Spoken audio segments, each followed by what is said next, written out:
chopping motion that employs the hand edge or forearm to block. Upon completion, the arm is in the fixed elbow position. The arm motion is slight, since the elbows stay close to the center line. Its effectiveness lies in body shifting.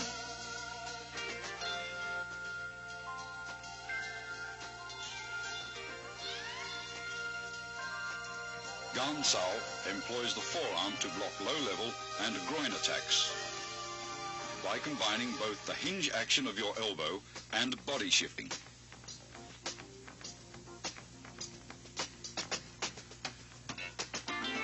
It is usually used to block kicks.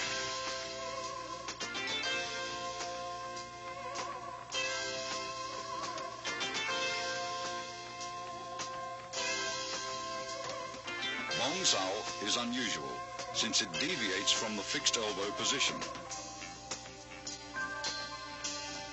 It is performed by a rolling motion of the forearm, which is the blocking surface. Coordination with torso rotation is important in Bong Sao.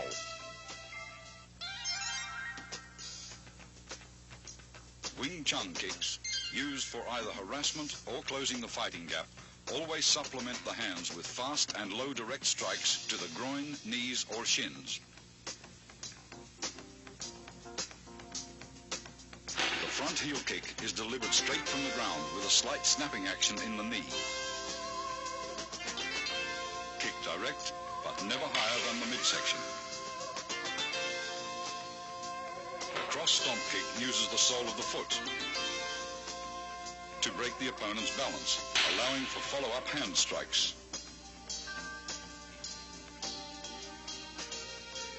The low side kick is for stomping down with the heel or sole of the foot. Master Wong employs a side kick to his opponent's inner thigh as a harassment.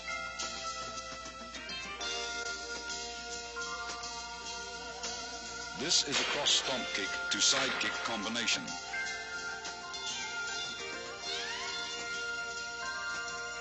As the opponent evades the stomp kick, Master Wong follows up with a side kick to the midsection.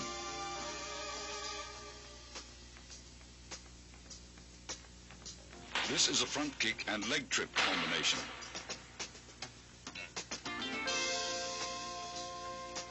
After his front kick is blocked, Master Wong follows the blocking force and uses his leg to trip the opponent.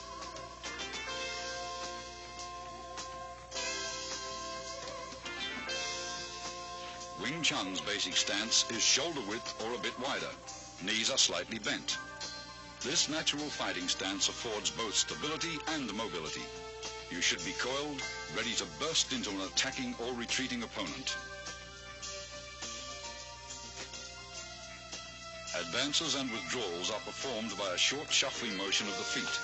somewhat like the Western fencing shuffle, where you remain in the same stance throughout.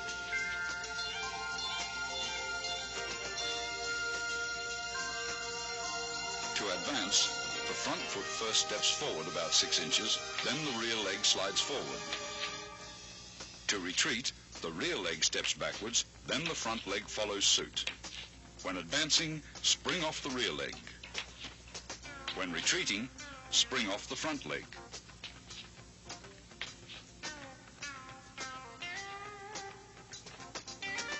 Circle stepping differs from the shuffle in that you actually alternate between left and right stances.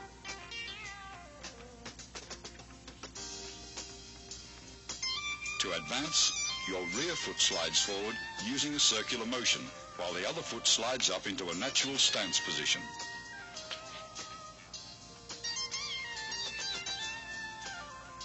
Circle stepping is used for cutting off or pressing an opponent who has great mobility.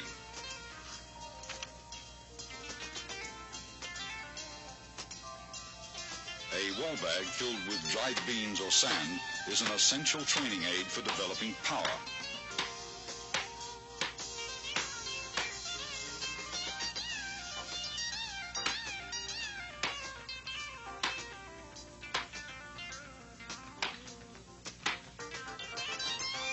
Striking with the fist or palms gives one a feeling of penetration and toughens the skin and bones.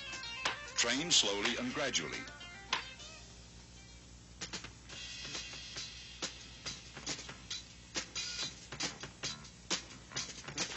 Although most Kung Fu styles retain a considerable number of instructional forms, Wing Chun has only 3. Contained within these 3 forms, however, is the entire scope of the style's theoretical and technical knowledge.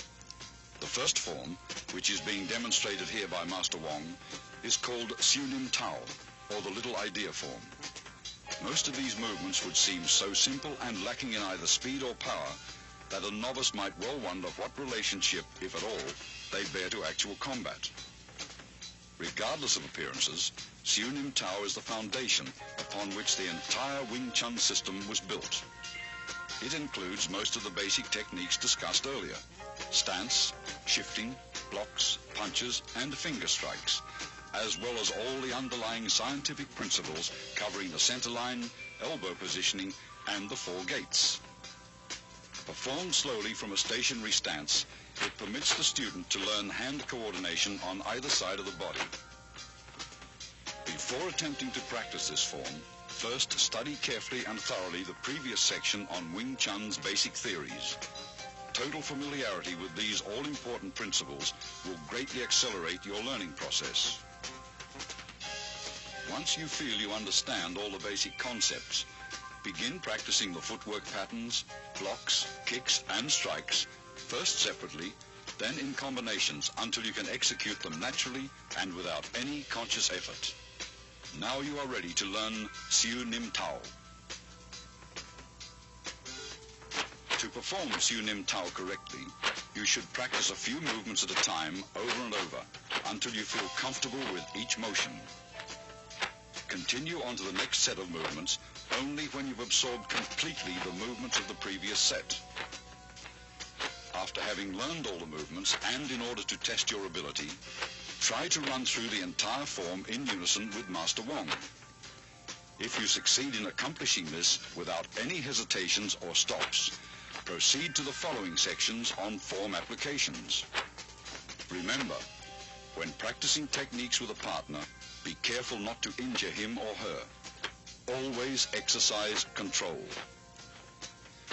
Once you've mastered the basic theories, basic techniques, Siu Nim Tao, and its applications, you're ready to advance to the next stage, or Chi Sao.